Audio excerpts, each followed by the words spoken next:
Siamo ancora alla Milano Yachting Week e in questo momento siamo nello stand di Marine Cork con Francesco Enrico. Ciao Francesco, come stai?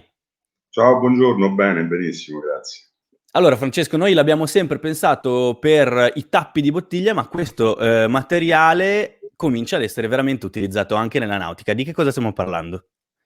Allora, stiamo parlando di un prodotto che ormai abbiamo lanciato sul mercato da più di 6 anni, che è un materiale che si pone come alternativa al tech o al sintetico che viene utilizzato per i rivestimenti dei ponti delle imbarcazioni.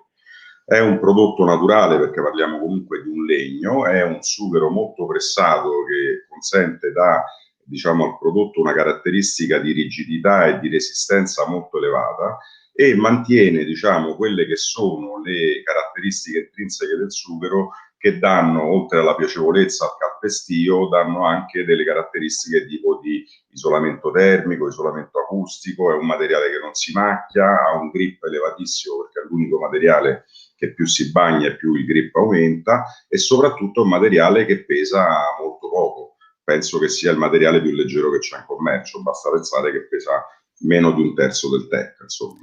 Oggi noi Quindi, avevamo nella nostra mente due possibilità, o il tech vero o il tech sintetico. Ce n'è una esatto, terza, quindi. esattamente. Perché andare sul sughero, quindi? Proprio per queste proprietà di cui parlavo prima. In primo luogo, per esempio, mi viene in mente la leggerezza. Quando noi ragioniamo su un ponte di 40-50 metri quadri di barca, un tech si aggira intorno ai 7-8 kg a metro quadro, ecco lì che è come se viaggiamo sempre con 4-5 persone a bordo fisse, mentre ridurre il peso su un sistema del genere aiuta notevolmente, diciamo, l'imbarcazione in generale ad essere più snella, consumare meno, viaggiare meglio e quant'altro.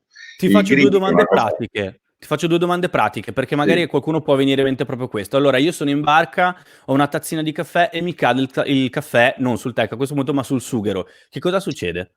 nulla, in realtà basta sciacquare con l'acqua, non c'è bisogno nemmeno di usare detergenti o nient'altro.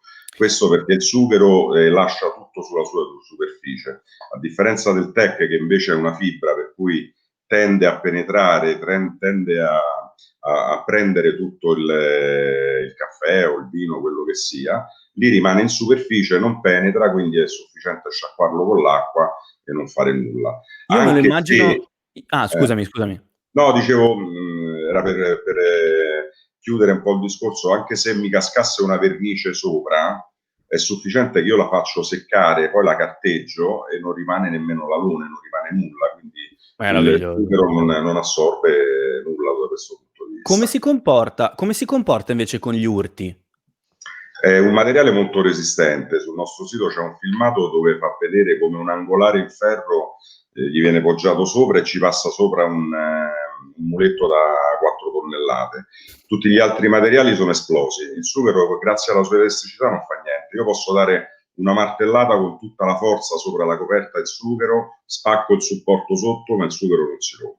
Quello è. Francesco, grazie mille delle tue spiegazioni e grazie mille di averci naturalmente ospitato nel tuo stand qua alla Milano Yachting Week. È stato un piacere.